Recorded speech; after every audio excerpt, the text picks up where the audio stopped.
Bonjour tout le monde. Alors dans cette vidéo-là, on va traiter la partie de la lentille, toujours dans le cadre du modèle de l'optique géométrique. Alors on commence tout d'abord par une définition. Alors une lentille est un système centré formé de deux dioptres, dont l'un au moins est un dioptre sphérique. Alors toutes les lentilles possèdent un axe de symétrie appelé axe optique passant par le centre de la lentille. Donc voilà notre figure qui montre très bien les différents, normalement, cas des lentilles. Alors, voilà ce que l'on appelle tout d'abord l'axe optique. C'est toujours cet axe qui est normalement perpendiculaire à la lentille et qui passe par le centre d'une lentille. Alors, on définira les rayons de courbure de chacun des deux dioptres par leur mesure algébrique. Bien sûr, notez bien que lorsqu'on parle sur les mesures algébriques, toujours nous avons des valeurs soit positives, soit négatives. Alors, d'une manière générale, on peut distinguer entre deux types de lentilles, à savoir une lentille convergente. Voilà le symbole de la lentille convergente par convention. Et normalement, le deuxième type, c'est ce qu'on appelle les lentilles divergentes. Voilà le symbole des lentilles divergentes. Et toujours, voilà ce que l'on appelle l'axe optique. C'est l'axe qui est normalement perpendiculaire. Normalement, c'est l'axe perpendiculaire à la lentille et qui passe par le centre de la lentille, soit lentille convergente ou bien divergente. Alors, c'est un système optique centré, comme nous avons dit, bien sûr, transparent, homogène et isotrope d'indice de réfraction n. Voilà, donc les lentilles sont caractérisées par un indice de réfraction noté n, ainsi de suite. Alors, bien sûr, ce milieu, d'une manière générale, est limité par deux dioptres. Voilà, par exemple, voilà le premier dioptre, voilà le deuxième dioptre, dont l'un au moins est sphérique, comme nous avons dit tout à l'heure. Bien sûr, lorsqu'on parle sur un dioptre sphérique, ce n'est pas un dioptre plan. Alors, pour une lentille, bien sûr, notez bien que normalement, j'ai publié une vidéo sur la partie des dioptres plans. Alors, pour une lentille caractérisée par un indice de réfraction n, nous avons généralement n1 et différent 1, n2. Par exemple, ici, on va considérer n. Ici, nous avons un indice de réfraction n, noté par exemple n1. Et ici, nous avons un indice de réfraction noté n2. Mais dans ce cours-là, on considère uniquement le cas où nous avons n1 et est égal à 1, 2 est égal à l'indice de réfraction qui est à peu près est égal à 1. Et par conséquent, donc, la lentille sera limitée par un seul milieu, qui est normalement l'air. Alors, ici, nous avons une lentille caractérisée par un indice de réfraction n. Ici, on va considérer, nous avons l'air. Ici, nous avons l'air, bien sûr, l'air caractérisé par un indice de réfraction nr est égal à 1. Alors, voilà, ici, par exemple, voilà. Donc voilà notre lentille, notre lentille soit convergente ou bien divergente, est limitée par deux dioptres. Voilà le premier dioptre, voilà le deuxième dioptre. Bien sûr, ici nous avons n est égal à 1, c'est l'indice de réfraction de l'air. L'indice de l'air toujours est égal à 1. Cela montre que cette lentille est limitée, bien, il existe entre deux milieux de même nature. Alors, premièrement, nous avons dioptre par exemple 1 et le dioptre 2. Alors le dioptre 1 est caractérisé par normalement le sommet S1 et le centre CA, et le deuxième dioptre caractérisé par le sommet S2 et normalement le centre C2. Voilà ici lentille convergente, ou bien on l'appelle aussi lentille à bord mince. Voilà ici, nous avons bord mince. Par contre, lorsqu'on part sur une lentille divergente, soit on dit une lentille divergente ou bien une lentille à bord épais, par exemple ici. Donc, juste pour distinguer entre les deux types, toujours on se concentre sur les bords. Si nous avons bord mince, alors directement une lentille convergente. Par contre, si nous avons une lentille à bord épais, alors dans ce cas-là, on part sur une lentille divergente. Alors, une lentille mince, ce qui nous intéresse dans ce cours-là, c'est lorsqu'on parle sur la distance S1, S1, S2 doit être très très petite devant les deux rayons. R1, voilà par exemple ici R1, bien ici R2. De la même manière ici pour une lentille divergente. Voilà la distance S1 et S2. Cette distance-là est très très petite devant devant normalement le rayon OC1, c'est le rayon R1, bien le rayon du dioptre sphérique 1, et OC doit être inférieur à sa distance OC2, qui est normalement le rayon du deuxième dioptre R2. Alors, toujours dans ce cas-là, pour des lentilles minces, voilà les lentilles minces, hein, la lentille mince, ce qui nous intéresse beaucoup. Alors, on prendra dans ce cas-là que S1 à peu près est confondé avec S2 à peu près est confondé en haut. Donc, voilà, toujours nous avons par définition des lentilles minces. Lorsqu'on parle sur une lentille mince, alors toujours la distance S1, S2 doit être très très petite devant les deux rayons R1 et R2, de telle manière qu'on considère que S1 est à peu près confondé avec S2, confondé en haut. Alors, O, dans ce cas-là, s'appelle le centre optique de la lentille. Deuxième partie, c'est ce que l'on appelle les marches des rayons lumineux. Alors, pour pouvoir, bien sûr, tracer les marches d'un objet par une lentille mince convergente, alors on considère trois rayons particuliers dont le trajet à travers la lentille peut être facilement déterminé. Alors, on commence tout d'abord par les rayons qui passent par le centre optique. Alors, par exemple, ici, une lentille convergente, lentille convergente, lentille convergente, lentille convergente. Alors, si on considère que nous avons un rayon lumineux incident qui passe par le centre, alors directement, donc la règle, qu'est-ce qu'elle nous dit? Que les rayons qui passent par le centre optique ou de la lentille ne subissent aucune déviation. C'est-à-dire, nous avons toujours la propagation en gardant toujours la direction du rayon incident. Donc, pour tracer le rayon, il suffit de prolonger le rayon incident. Voilà le rayon incident. Lorsque le rayon incident va arriver normalement au centre de la lentille, toujours, ce rayon va continuer leur trajectoire sans aucune déviation. Voilà le premier rayon, ce que l'on appelle les rayons particuliers. Deuxièmement, les rayons incidents qui sont parallèles à l'axe optique. Voilà, par exemple, dans ce cas-là. Voilà, normalement, la figure qui montre cette situation. Alors, voilà le centre. Bien, la lentille convergente. Ici, nous avons le centre optique de la lentille. Alors, si on considère que nous avons un rayon incident parallèle à l'axe optique, alors toujours le rayon après leur passage de la lentille convergente doit être passé forcément par F', de telle manière, bien sûr, que F', ici, on l'appelle le foyer image principale, et F, le foyer objet principal. C'est la même chose que nous avons dit pour le cas du dioptre. Alors, les rayons incidents parallèles à l'axe optique de la lentille forment des rayons émergents dirigés, bien sûr, vers le foyer image F'. De la même ici. Alors, si on considère dans ce cas-là les rayons émergents parallèles à l'axe optique, tout d'abord, les rayons émergents, c'est le rayon qui normalement existe en derrière de la lentille. Alors voilà, par exemple, dans ce cas-là, voilà, on considère le rayon émergent qui est normalement parallèle à l'axe optique. Alors dans ce cas-là, le rayon incident doit être forcément passé par le foyer objet F. Hein? Voilà. Ici, il faut distinguer entre les deux cas. Alors, si nous avons un rayon rayon incident parallèle à l'axe optique, donc le rayon émergent doit être passé forcément par le foyer objet ou bien le foyer image principal F'. Par contre, si nous avons un rayon émergent qui est normalement parallèle à l'axe optique principal, alors forcément le rayon incident doit être passé par F. Donc voilà les trois cas possibles pour tracer l'image d'une lentille ou bien d'un objet à travers une lentille convergente.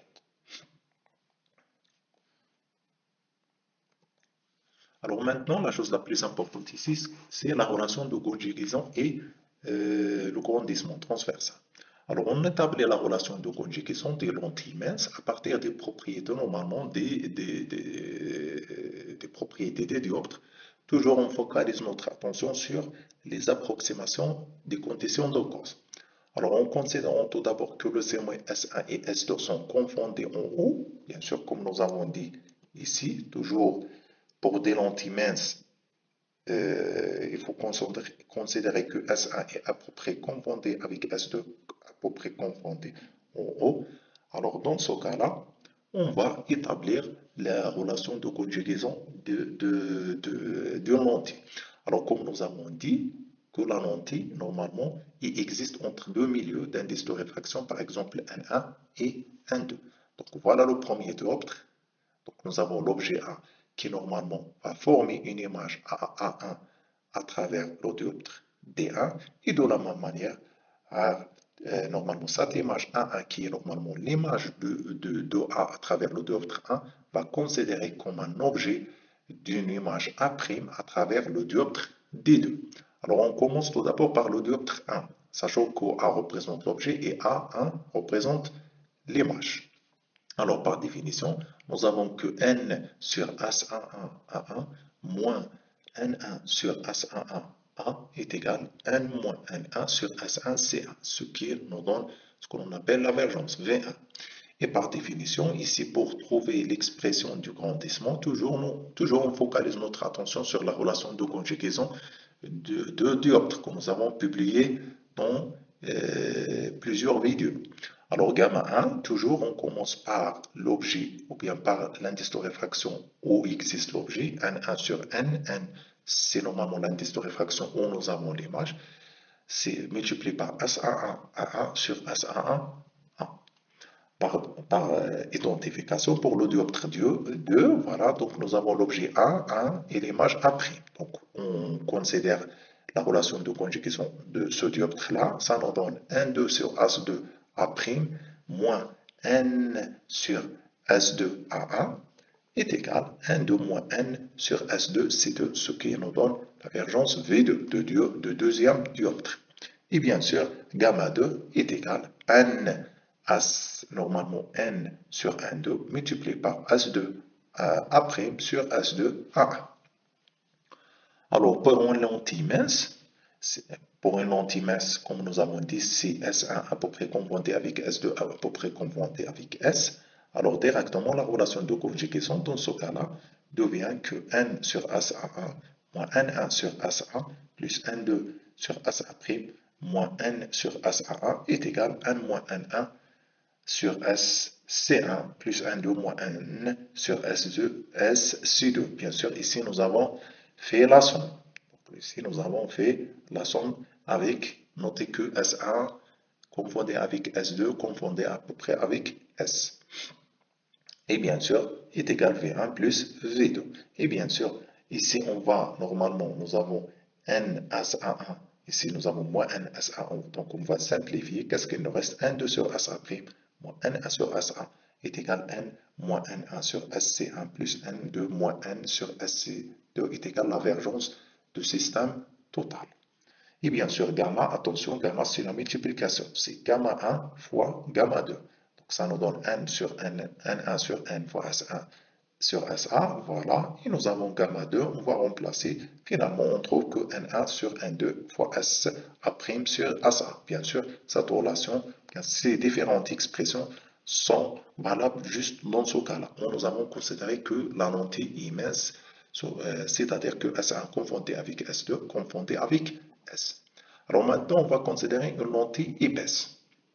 Alors, on somme toujours les équations suivantes. N sur S1 moins N1 sur S11 plus N2 sur SA2 A' moins N sur S2 A1 est égal à cette quantité-là qui est normalement V1 plus V2. Donc, premièrement, il faut commencer tout d'abord par une lentille épaisse et deuxièmement, on va déduire une lentille mince. Mais c'est la même chose à peu près.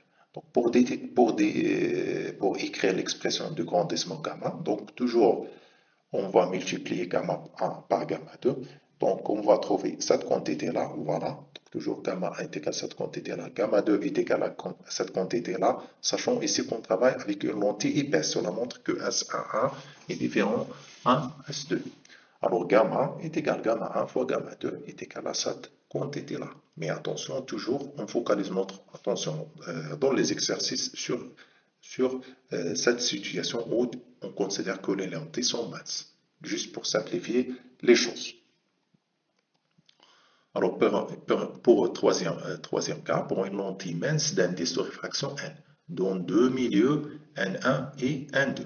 Alors, premièrement, on va considérer le cas où N1 est égal à N2, c'est-à-dire la lentille existe entre deux milieux d'indice de réfraction, ou bien deux milieux sont caractérisés par le même indice de réfraction. Alors nous avons, comme nous avons dit, que N2 sur SA' moins N1 sur SA est égal à N moins N1 plus N2 sur moins N sur SC2. Donc juste, voilà, ici dans ce cas-là. Voilà, ici. Alors, nous avons ici N1 sur SA' moins N1 sur SA. Ici, qu'est-ce qu'on va faire? On va factoriser par 1 moins 1. Qu'est-ce qu'il nous reste ici? 1 sur SC1 moins 1 sur SC2. Toujours cette quantité-là, ce n'est rien d'autre que la divergence du système. Alors, par définition, gamma est égal à SA' sur SA. Bien sûr, pourquoi? Parce que N1 est égal à N2. Alors, pour un anti-mètre d'indice de réfraction N dans l'air, cela montre que N1 est égal à N2 est égal à 1. Alors, toujours, nous avons cette situation. Nous avons cette situation ici. Juste, il faut remplacer. Bien sûr, il faut garder N. Ici, nous avons N1 est égal à N2. Alors, N2 moins N1, ou bien normalement N moins N2 moins N1 sur SA'. Ou bien N2 sur SA' moins N1 sur SA est égal à N moins N1 plus N2 moins N1 fois SC2. Alors, ici, qu'est-ce qu'on va faire? On trouve directement que 1, toujours on va garder N1 est égal à N2 est égal à 1. Nous avons 1 sur SA' moins 1 sur SA est égal à N moins 1 sur SC1 plus 1 moins 1 sur SC2, toujours est égal à la variance. Alors, nous avons toujours, on va garder cette quantité-là, on va factoriser par n moins 1, qu'est-ce qu'il nous reste? 1 sur C1 moins 1 sur C2 est égal toujours la variance. Et par définition, gamma est égal à S1' sur SA. Alors, considérons maintenant le cas où S1 confondé à peu près avec S2, confondé avec S, confondé avec le centre de la lentille. Toujours, on trouve 1 sur OA' moins 1 sur OA est égal à 1 moins 1 fois 1 sur OC1 moins 1 sur OC2 est égal à la divergence. Et par définition, gamma est égal à OA' sur OA. Donc voilà normalement la relation qu'on utilise beaucoup dans les exercices. Donc voilà la relation de conjugaison et voilà normalement l'expression du grandissement transversal. Alors maintenant, pour établir les différentes expressions des foyers principaux et puissance des lentilles. Donc voilà, on commence tout d'abord par foyer principal objet ou bien l'image. Alors on commence tout d'abord par le foyer objet. Alors par définition, pour déterminer le foyer principal objet, il faut considérer que nous avons une image située à l'infini. Donc cela montre que A' tend vers l'infini et dans ce cas-là, A tend vers F. C'est la même chose que nous avons fait soit pour le cas du miroir ou bien des dioptres. Alors par conséquent, 1 sur OA' tend vers 0. Voilà. 1 sur OA' tend vers 0. Et ici, qu'est-ce qu'il nous reste? Moins 1 sur OA. 1 sur OF est égal à 1 moins 1 fois cette quantité-là. Voilà. Donc 1 sur OC, 1 moins 1. 1 sur OC1 moins 1 sur OC2.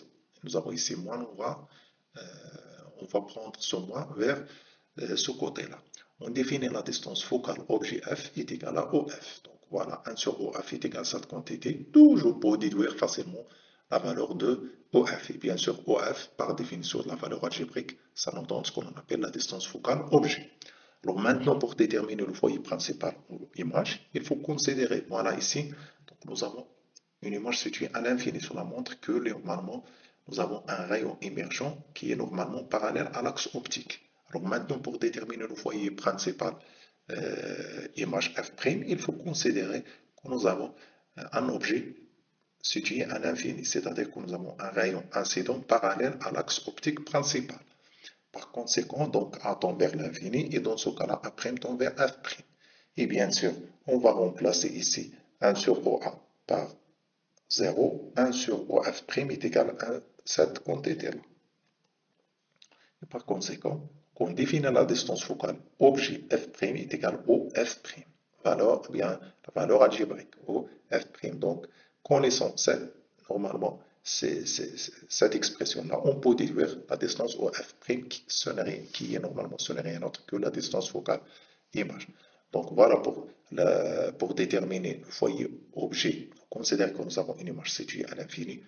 Par contre, si on veut déterminer l'expression du foyer aux images, alors il suffit de considérer que nous avons un objet situé à l'infini, et bien sûr avec cette condition-là.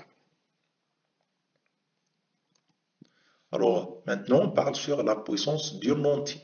Alors considérons tout d'abord une lentille mince d'indice de réfraction n, de sommet S1, S2 et de rayon R1 et R2. Alors par définition, la puissance de la lentille est notée par D est égal à T1 plus D2, avec T1 est égal à n moins 1 sur S1 C1 est égal à n moins 1 sur R1 et D2 est égal à 1 moins n sur S2 C2 est égal à 1 moins n sur R2. Finalement, la puissance totale, la puissance de cette lentille-là est égale à n moins 1 fois 1 sur C1 moins 1 sur S2 C2. S1 C1 moins 1 sur S2 C2. Alors, connaissant les distances focales de la lentille mince, on peut déterminer la puissance par cette relation-là, que D est égal à 1 sur F' qui est égal à moins 1 sur F. Alors, D, cette quantité-là, normalement, c'est 1 sur F', comme nous avons démontré ici. Voilà. Est égal aussi moins sur cette quantité ici. Donc, nous avons 1 sur OF, 1 sur OF'. Alors, 1 moins 1 fois 1 sur OC, 1 moins 1 sur OC2. Ici, de la même manière, nous avons ici cette expression, sauf normalement la différence entre OF et OF', sachant que 1 sur OF' est égal à moins 1 sur OF. Alors, définition d'une lentille convergente et divergente, comme nous avons dit dans un premier temps. Alors, voilà la lentille convergente, voilà le symbole de la lentille divergente. Donc, on considère que S1 confondé avec S2 confondé avec O. Alors, ici, nous avons lentille convergente F', ici F, sachant que F' est égal à OF. Par définition, la lumière, toujours on considère que la lumière se propage de la gauche vers la droite. Par contre, une lentille divergente, ici nous avons F, ici nous avons F'. Par définition, OF est égal à OF'. Alors voilà, normalement, une lentille. Alors voilà, lentille convergente. Alors voilà ce que l'on appelle l'espace objet réel ou bien l'espace image virtuelle. Si nous avons un objet dans cet espace, c'est un objet réel. Si nous avons une image située au niveau de cet espace, donc par définition, nous avons une image virtuelle. Par contre, cet espace-là représente l'espace objet virtuel, c'est-à-dire si on considère que nous avons un objet qui existe dans cet espace-là, alors oui, normalement cet objet, c'est un objet virtuel. Par contre, si nous avons une image formée dans cet espace-là, alors cet espace, c'est un espace image réel. Alors, les types de l'image, alors lentille convergente, toujours on va considérer tout d'abord une lentille convergente, alors l'objet réel est situé avant F. Pour une lentille convergente, toujours nous avons F ici et F' dans cet espace, sachant que EF est égal à OF'. Alors nous avons une image réelle et renversée. Donc voilà, nous avons AP, bien sûr pour tracer l'image normalement de cet objet AP, toujours on focalise notre attention sur les rayons particuliers. Alors, tout d'abord, on va considérer que nous avons un rayon incident qui passe par le centre, donc continuer normalement sa direction sans aucune déviation. Et ici, on va prendre deuxième rayon. Par exemple, ici, nous avons considéré le rayon qui est parallèle à l'axe optique. Donc, le rayon émergent doit être forcément passé par F'. Et l'intersection entre ces deux rayons représente B'. Pour tracer A', il suffit de tracer une ligne normalement perpendiculaire à l'axe optique. Et voilà après B'. Alors, AP réel, c'est un objet réel. Après B', c'est une image réelle. Alors, sachant que c'est une image renversée. Pourquoi? Parce que après B' vers le bas. Par contre, AP vers le haut. Alors, si F est confondu avec l'objet, voilà, donc A est confondu avec F, alors nous avons une image formée à l'infini. Alors, pourquoi? Donc, toujours pour tracer l'image de cet objet-là, on va considérer un rayon normalement parallèle à l'axe optique, donc doit être normalement passé par F'. De la même manière, on va considérer que nous avons un rayon, par exemple, qui passe par le centre S, donc continue sa direction sans aucune déviation. Et voilà, donc troisième rayon. Et dans ce cas-là, toujours nous avons des rayons qui sont normalement, les rayons émergents sont parallèles, et par conséquent, on dit que nous avons une image construite à l'infini. Alors, troisième cas, si nous avons f est situé avant l'objet. Voilà, par exemple, ici, avant l'objet. Alors, nous avons une image virtuelle et plus grande que l'objet. C'est le cas de la loupe. Alors, voilà AP. Donc, voilà AP.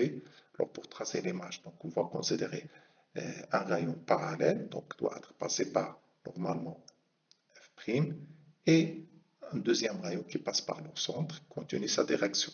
Donc voilà, les deux rayons émergents sont éloignés l'un de l'autre en fonction normalement de la distance. Et par conséquent, donc, pour tracer normalement l'intersection entre ces deux rayons, on va présenter normalement la droite, bien normalement prolongement de ces deux rayons. Et bien sûr, l'intersection entre ces deux rayons représente P', comme vous pouvez voir ici simplement que P' présente l'intersection des deux rayons qui sont normalement virtuels. Hein. Par conséquent, voilà P'. Pour tracer A', on va tracer normalement la ou bien la droite perpendiculaire à l'axe optique. Voilà A', A', P', AP, AP. Donc, c'est une image n'est pas renversée, mais en fait, cette image, normalement, c'est une image virtuelle. C'est le cas de la loupe. Alors, pour une lentille divergente, alors les lentilles divergentes transforment un faisceau de rayons lumineux parallèle à l'axe optique en faisceau divergent. Donc, deux rayons passant par le centre optique d'une lentille mince n'ont subi aucune déviation en la traversant. Alors, objet réel et OA inférieur à 0. Donc, OA inférieur à 0, c'est-à-dire que OA, ça existe au niveau de cet espace-là. Alors, nous avons une image. Donc, voilà l'image construite. Donc, normalement, c'est une image voilà, virtuelle. Pourquoi? Parce que nous avons cet espace-là, c'est l'espace l'espace, normalement, des images virtuelles. Et de la même manière, nous avons un objet réel AP, tel que OA inférieur à 0, inférieur à F. Alors, nous avons une image réelle droite et augmentée. Voilà cette situation. Et finalement, nous avons un objet virtuel. Donc, nous avons une image virtuelle et renversée. Donc, voilà les différents cas qu'on peut trouver. Bien sûr, toujours, nous avons normalement le même principe pour tracer l'image. Toujours, on considère un rayon normalement parallèle à l'axe optique. Deuxième rayon qui passe par le centre. Et troisième, par exemple, si nous avons un rayon qui passe par F' ou bien F. Et voilà donc, normalement, les choses les plus importantes dans la partie de la lentille.